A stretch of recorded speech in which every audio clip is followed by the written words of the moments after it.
Hello, and good morning. Okay, hopefully we don't have any weird sound issues or issues this time around. So, looking at this kind of general setup here, actually thinking instead of going... Actually, I think the path is going to be Saurus here, and then pretty much just gonna run into the 30 wall at that point, and probably the most logical thing that at that point will be to go to just because that's basically already up there. That should hopefully be a relatively quick thing to win, but see how that goes. Yeah, nothing really party-wise. Go ahead and make that happen. Yeah, Saurus, I was thinking to just go to Omish next, but basically that would cause this party to hit the 30 wall, which would then be an issue because, well, then this one would end up getting scaled up, and that's a little bit terrifying. Oh yes, heard of the Steve. The only one that's actually heard of Steve. It's weird. Why has nobody heard of him? I just sort of showed up, popped out of a church one day and took over an island. But hey, it's just something you don't hear much about, I guess. Speaking of weird things, by the way, so recently the wife and I were pretty much looking for a kitten. You know, yeah, wanted a little fuzzy thing for the kid to grow up with. We were looking here and there, and it was this constant thing of like, oh look, I found one. Oh wait, somebody already picked it up, kind of thing. So at any rate, we were just basically going and visiting some relatives the other day, and she was like getting all giddy and excited, looking at her iPad. Like, oh, how do you feel about getting two instead of one? Like, I'm not really sure that we want to do that, but what's the story? And it turns out that, yeah, we actually had the opportunity to basically get two of them. The thing was, they were basically malnourished runts that had to be milked back to health. But that was the deal, you know. One of those jokes of, you know, the lengths that we go to avoid adoption fees. But no, not really. It's really more, you know, we just kind of wanted to have that cool story behind it. So, there are two of them, so if, you know, one of their cases goes a little bit sour, I guess there's that aspect of it. You know, hopefully that doesn't end up happening, but hey, who even knows? But I will say, if you ever want to not ever sleep, 2 babies and 2 kittens that you gotta wake up and feed every 2 hours. Fantastic way to do it. So, not ideal on the sleep schedule, but you know what? It's really freaking awesome. They're like...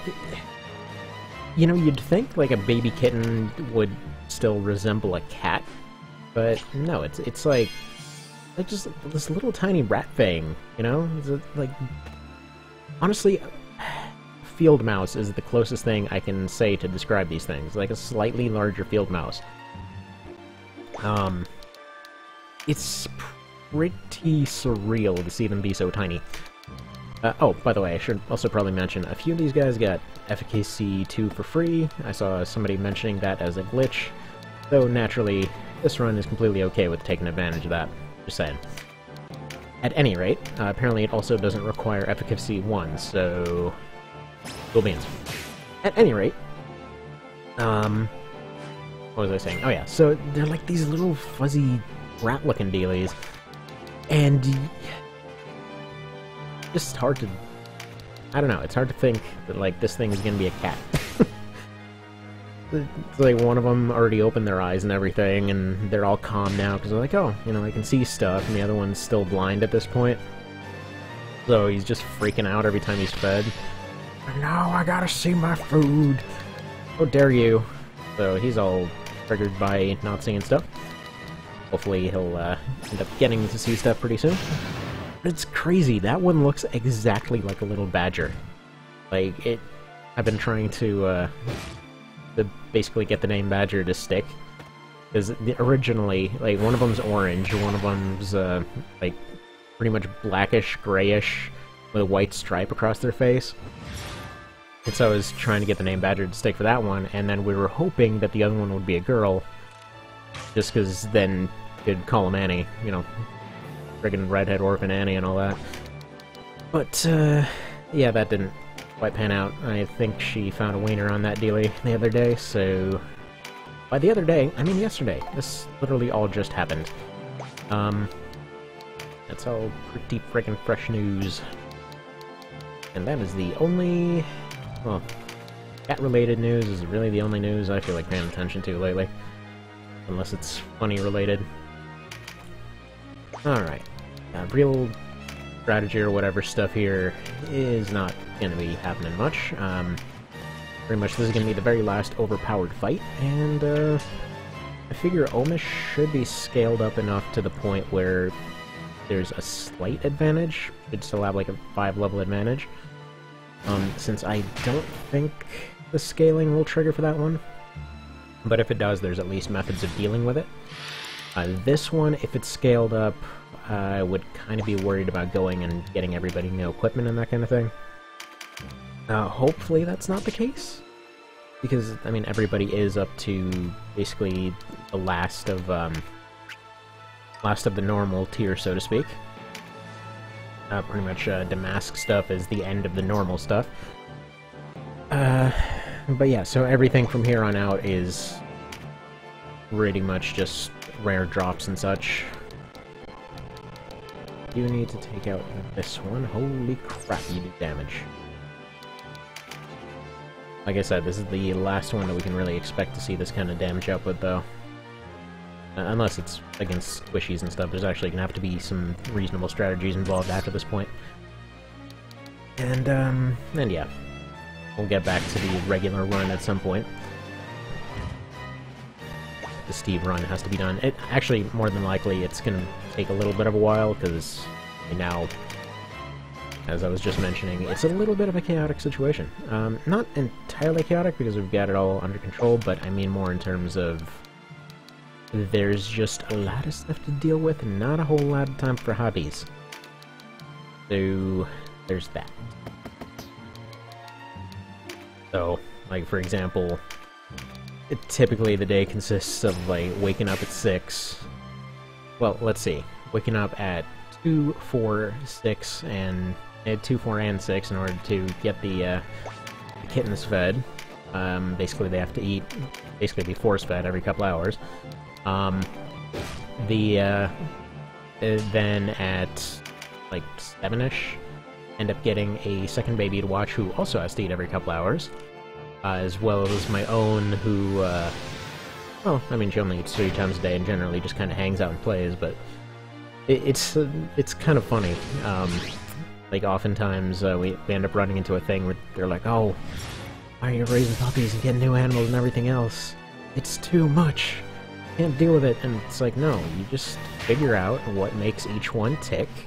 You put them in their appropriate time slots, and then you just go back and forth, and it's all well and good. There's really not much fuss to that. Like, the only time that there's an issue is if somebody goes and basically sets off a tantrum spiral, which is... to best explain that, like, for example, if you're just sitting around one day, you know, everyone's sleeping, and then suddenly somebody drops a couch on the stairs outside or something, which causes the dog to freak out and bark, which causes the kids to cry, which causes, you know, the other kid to cry, which causes the other animals to go nuts, that sort of thing. And that's still, you know, then you just basically isolate everybody, and you have them all deal with their respective stuff, and then just go back to normal. It's rarely something that takes more than an hour to fix. So, it's a little funny sometimes. We went to a puppy meeting. Basically, we're still doing the leader dog pup thing. So we went to a meeting one time, and there's one of the teachers that... she constantly forgets what's going on. I don't want to say anything inherently negative, but it's like one of those things where a lot of the times they're saying stuff without actually remembering what the situation is that they're talking about. So, for example, it comes up in the conversation like, oh, you know, bunch of different animals going on. You know, what's the deal? You know, maybe you shouldn't take another puppy after this one's in. You've got enough on your plate. And here's the thing. When it comes to service dogs, you know, there's a thing where a lot of people assume it's like, you wake up and you drill them, and you know you're waking up at 4 a.m. and you're going on runs and you're having them do dog push-ups, which by the way are actually a thing. You know, you're doing all this other stuff. It's like, here's what it consists of. You wake up, you feed them, and then if you're going somewhere, you bring them. You know, once or twice a day, you, after a certain point, they just have free reign of the house, so you just do random drills with them whenever you have a second. It's like, okay, you know, I went to go pick up a snack or something, and, you know, just do a few downs and sits and stays and stuff like that, and it basically just refreshes them in terms of, like, okay, I get treats for doing good stuff, I just behave well, all well and good. I mean, they want to follow orders and all that, which sounds like a very weird thing to say, but, like, the way their mind works is like, oh, I got acknowledged, or I got a treat for doing a good thing, I just want to keep doing that thing. Like, the thought of, oh, it's my free will or whatever, it doesn't really... it's not there. Their thought is just, you know, this got me attention, or this got me a treat, and that's all I really wanted. So that's what makes certain breeds, you know, really good service animals, because essentially with minimal maintenance, they will continue serving their job and just generally be awesome. Oh yeah, so then if you're going somewhere, you bring them along, just get them used to crowds, and other than that, aside from keeping them off furniture and preventing them from scavenging for food, it's basically, ooh, this now. Didn't even look at this. I'm kinda tempted to test this.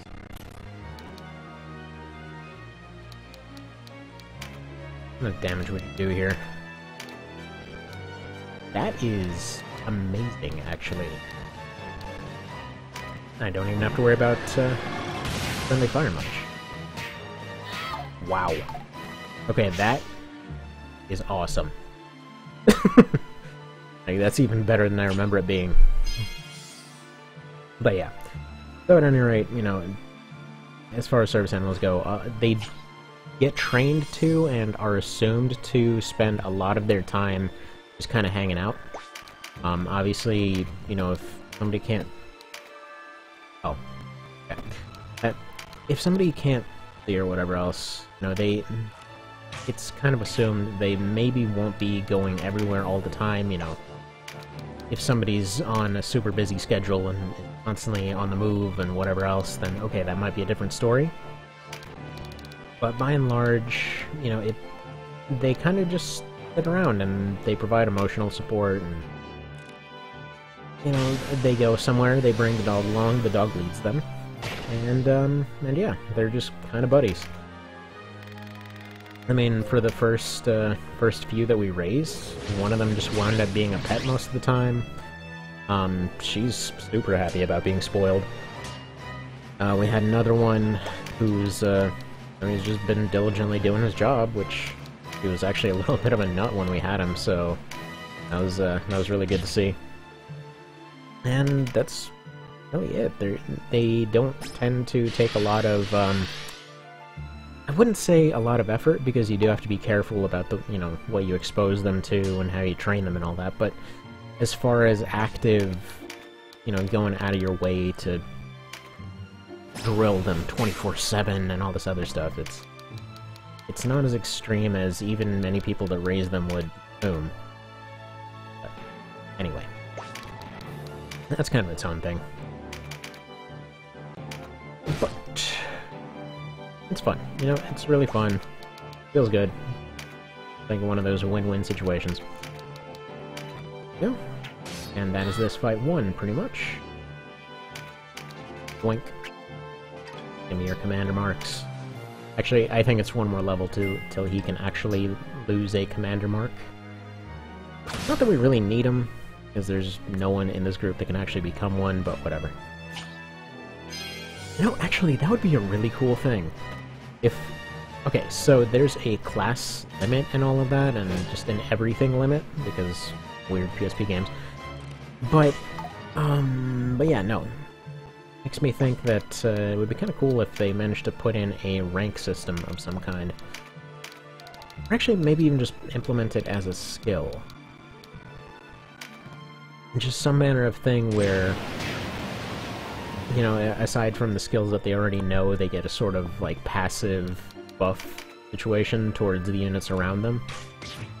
Like maybe it takes a crap ton of points to buy or something. Oh man, okay, I gotta test this as soon as this video's done. Maybe it's a really stupid idea, but I really want to see it happen. Yep. Like, okay, well, I got those mooks they gave me killed off, and I'm out. Did my job. Alright, so there's the 30 wall. Now crap gets terrifying. So this is when a lot of different stuff triggers, but here's what I want to do. There's actually a few steps I want to take here. So, if I go down to here, as long as we haven't gone to the castle yet, that'll run into the Oleus fight, but unfortunately, if she's evacuated with current methods, that actually will not result in her getting saved. She'll be in the party, but just kind of be there, and it actually just occurred to me that... Didn't I actually do that fight with this party? I think I might have done that. Huh. Well, might have loaded the wrong save when I actually started this back up after vacation, but whatever.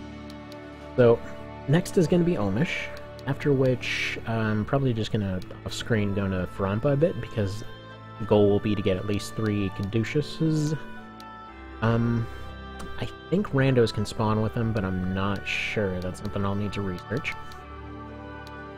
Because that's really the only method of handling that. Otherwise, after that... I think, you know, actually, I think we might just have to skip that whole thing. And, it's a Quadriga over here. Is that? No.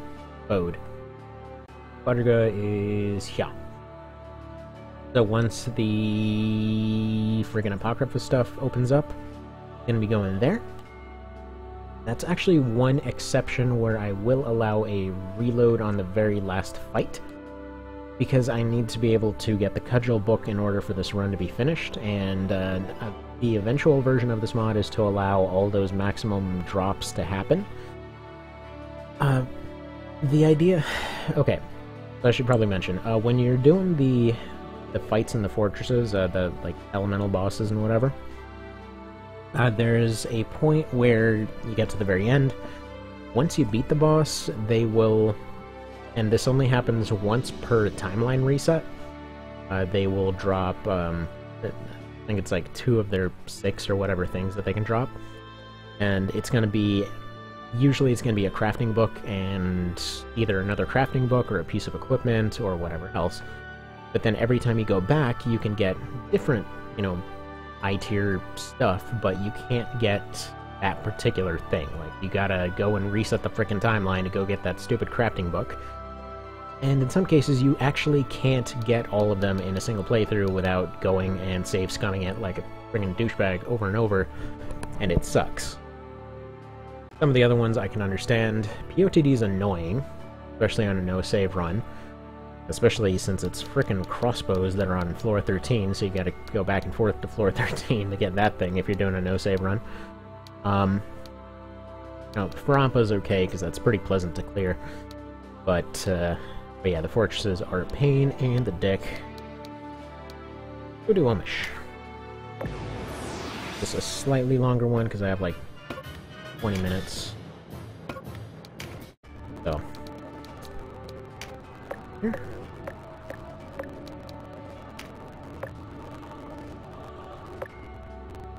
What? Okay, never mind. Asliston might already be dead. My bad. Yeah, I guess it had to be at exactly that point, didn't it? How did you guys make it so difficult to get Asliston? Okay, well, I'm gonna do a rando fight then. I would like to have them 30.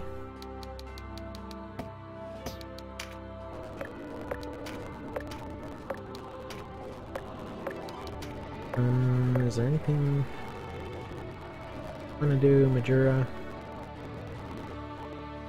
I mean, I'm really only doing one thing through POTD, so I'm not gonna go and try to get Firecrest or anything. So it's not really worth doing that again, I don't think. Especially considering I can't get through it right now.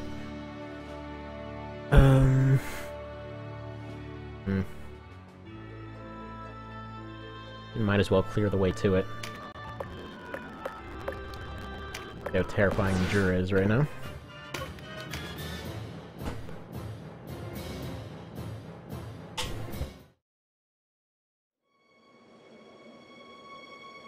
So this is the fight that basically ended the gun run the first time around. Alright, that crystal guy is just gonna go off. Okay, so got a question recently, just kind of asking, I guess, what the biggest one of the biggest changes from OV, which comes up fairly often, but it's funny because I think just one of the biggest things didn't really occur to me until recently, which is just adaptability. And man, how do I explain that without doing my horrible constipated thinking sound? But no. Okay, so base game, right? This fight is just a major pain in the neck in base game. Because if you didn't bring Dragoons, you're screwed, and I don't know why it that way. You know, it feels like it would be interesting to some degree, but oh, it was a bit off from interesting with the way that they handled Dragoons. Just because, yeah, they were kind of worthless unless you had a dragon fight. And in that case, they were just stupidly OP, and that's it. Which would kind of make sense, but I feel like they could have done it more like maybe just given it a 50% bonus or something, just something way less severe than they ended up going with. Gonna be far enough? Yeah. Hello? No. I'm starting to wonder if that slow proc is actually 10% or not. Actually, no, it's fine. It's fine, it's fine. I'm overthinking it because, frankly, Steve is slow as hell right now. He just never takes turns, that's why we never see it. Oh, you dick. You dick! Okay, we're at that point. So we're at the point now where gremlins just have to be eliminated right off the bat.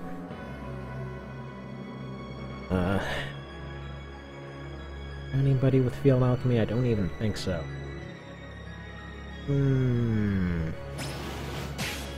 Awesome. Got Bewitched, a couple of them. Okay. Lucas Charmed, you're Bewitched. First off, Company, Awaken. Might as well do that. I don't think it's gonna get rid of Bewitch, but Bewitch is just a pain in the dick to get rid of. That's fine.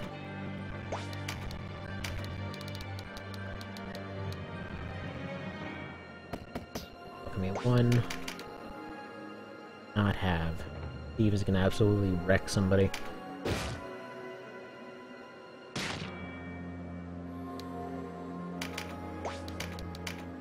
Oops. Something.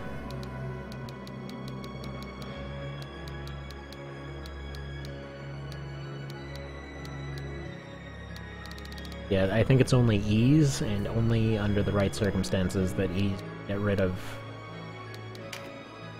We're just gonna have to heal it out. It only lasts a turn or two, but that stupid thing has to go.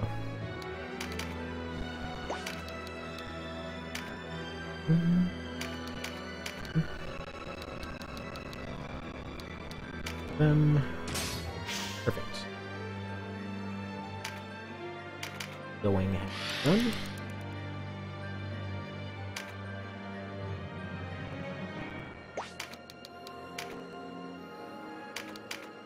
Things I'm not even terribly worried about because odds of hitting are trash to say. Oh. Don't you just love when you end up getting friggin' pushback crit over and over when you're trying to pick up a bag? I think that's one of my favorite things about the increased evasion rates in OV. Because in base game, that just happened all the frickin' time. Like, I just want to go pick up that one bag that I know has a crafting book. Good. Good. Also good, because I think that causes him to lose his status faster. So,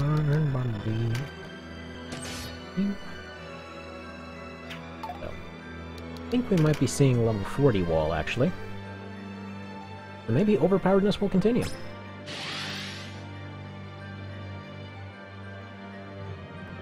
Yeah, because level 40 wall is going to be pretty friggin' difficult to hit, so in that case, unless you're doing a single class run, it's actually very possible to, do this with a 2-class thing now. Alright, stuff. This is good to know. Hang on, did he lower experience rates, or... I think he did.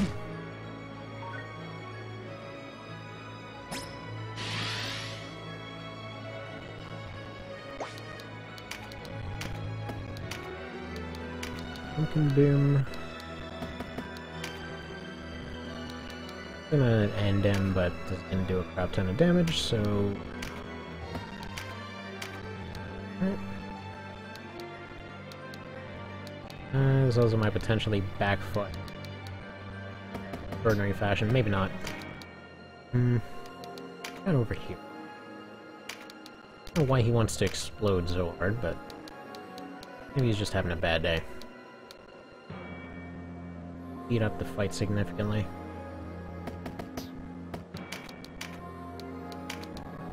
Maybe do that next round.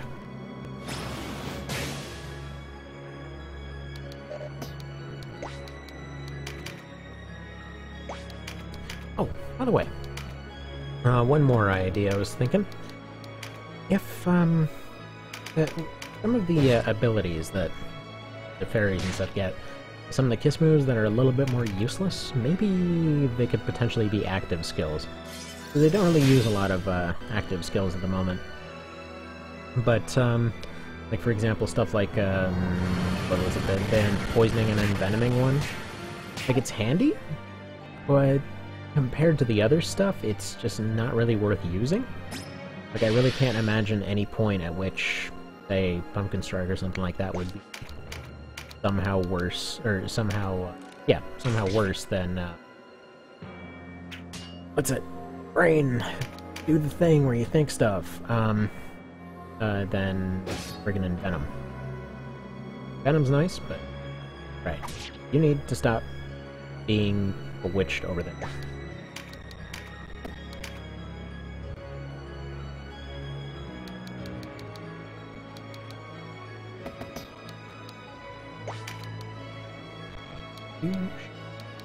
Good. Cut down this guy, because he's going to be a pain in the neck.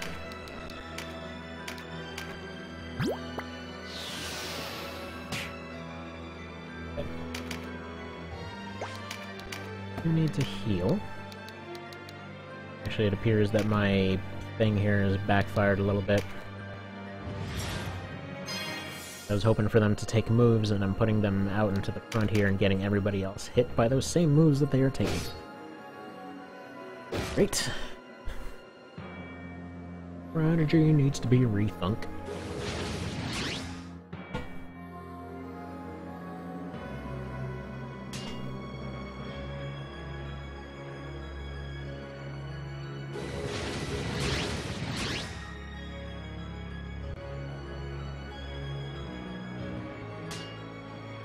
You know, maybe the upgraded, like, silver bows and crossbows, they need to have a use of exorcism. They're basically anti-zombie things anyway.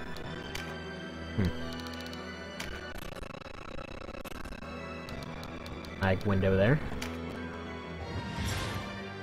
See some pretty friggin' prime opportunities for some high damage, but hard to take them at the moment.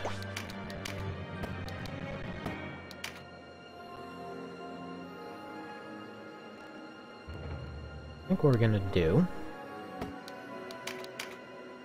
Not a booby trap. check here, because I think... See if there's one that gets rid of status effects.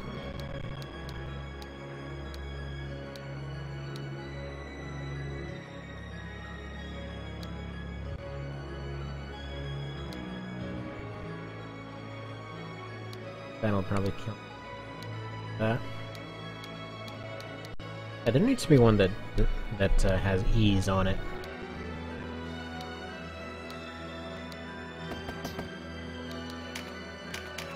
Oh well. You have a state at any rate.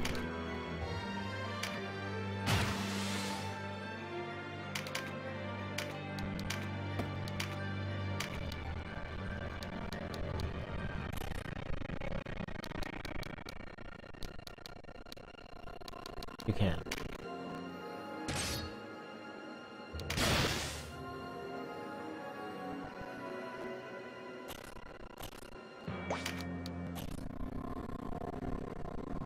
Sorry for the lag window here.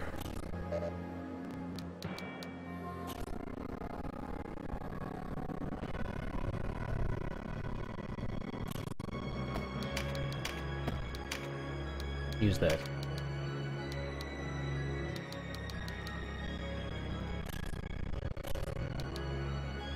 Hopefully this will miss April and these two dead.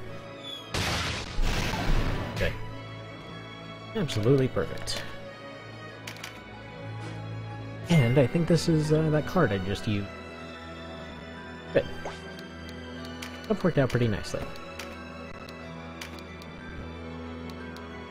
Looking to do that. Good. Why are they so good?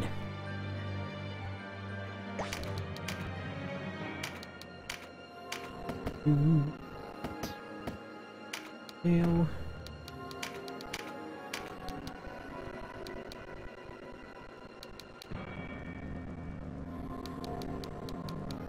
Finish this one off. The other guy's too far away to really matter right now.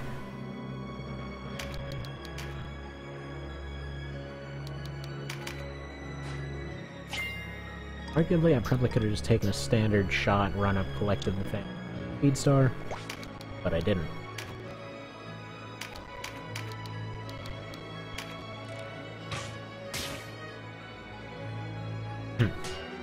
Weather effect is making me think of yesterday. Watching this Ring of Red series. I think it has some pretty amazing looking snow effects. Immediately thinking of this map, looking at that. Apparently stole that guy's log. Apparently he's the local equivalent of the log lady.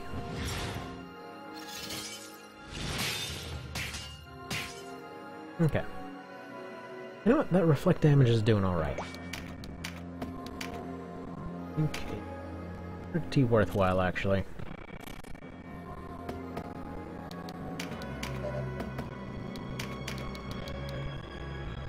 Those... They whittle away, because I think they've got just enough health to fight right now. Oh, and there's actually somebody potentially recruitable over there. Didn't even think about that. Up to 10 folks. Ooh. And that hurt more than expected. Did I forget to give Steve his speed star? No, yeah, he was stealing. That's... Are you dead of stealing? What a weirdly specific ability. Considering lead and all never matters. I think it mattered a little bit during that first run, where I had a griffin that couldn't fly for an extra turn and basically just couldn't get a kill. Which didn't really change anything. Like, it was one of those things where it's cool that it happened. I can't ever foresee that being something that's deliberately set up, but hey, it's a thing that happened.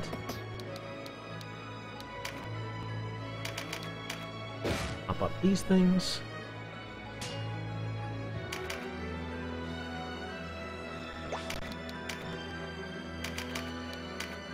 Yeah, I'm pretty happy with staff damage, I gotta say. From their parries to their other stuff, I'm darn happy about it.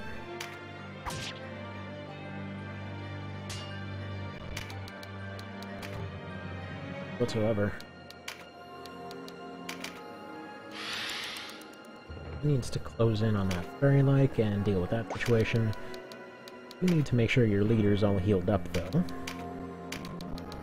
A little bit dangerously low, despite his ridiculously high health.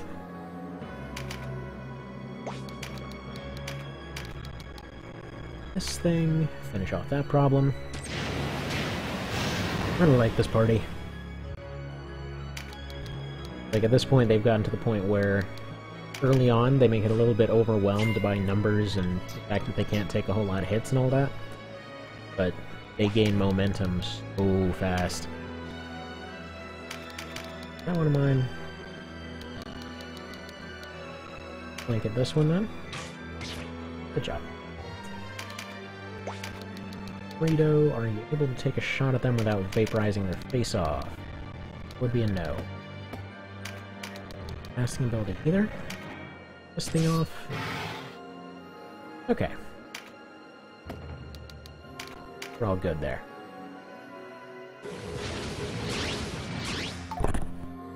At least now we know for absolutely certain that it is the whole chapter times 10 that actually triggers the wall, so we're all good. He's gonna just run away. I don't want to kill off this thing.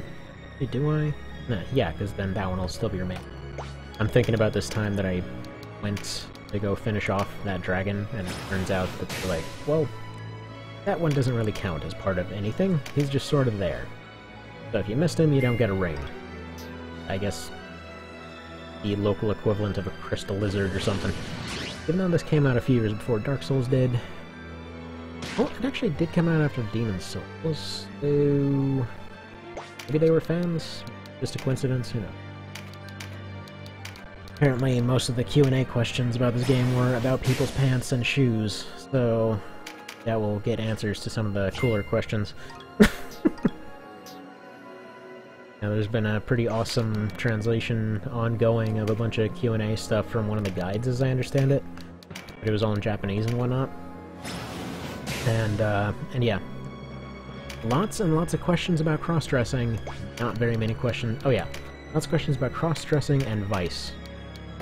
Like, nothing else. Well, actually, no wait. There's been some cool stuff in terms of, you know, who gets what where kind of thing. And developer favorites of different things.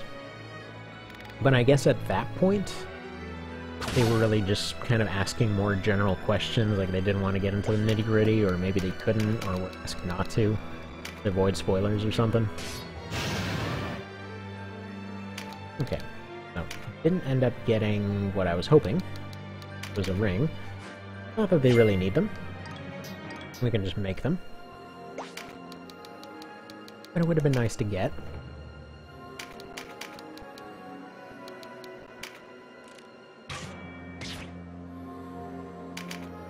So these short bows, they're not going to be phenomenal damage by any means, but... Oh. Oh no. Horseback. Almost actually got knocked down. Oh, and by the way, yeah, after testing it more and more, that whole one life thing, yeah, definitely changing my mind on it. Because I can't really say that that run was really made any more fun by that roll. It just kind of happened and that's it. Like, it just resulted in doing a lot more grinding, so I guess it's fine as far as lives go. And as Rach was mentioning, they actually end up losing all their reserves a lot quicker at this point, so it's actually something of a legitimate concern without being annoying. That's really all that resulted. Come on, really? Really? You're like one crit this entire time, and it had to be in that situation?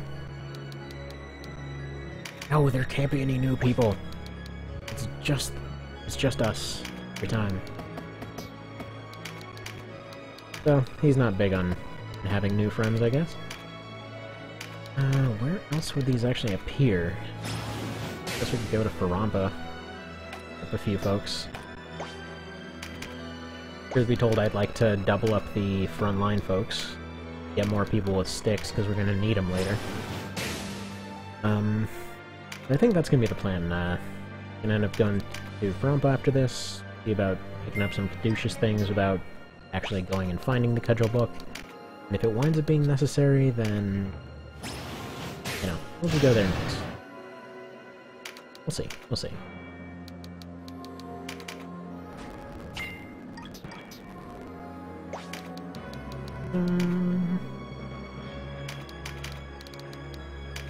Love how this always has just enough range, you know? Beautiful. Just enough range to ask the important questions. But yeah, so gonna pick up 3 new frontliners, and then gonna... Good. Nobody got knocked down. Win it on a crit. Or win it on a crit counter. That works out pretty well. But yeah, so pick up 3 new frontliners with sticks, and that'll be that. Figure out where to get caduceuses. Wow. Like right on the margins there. Darn it.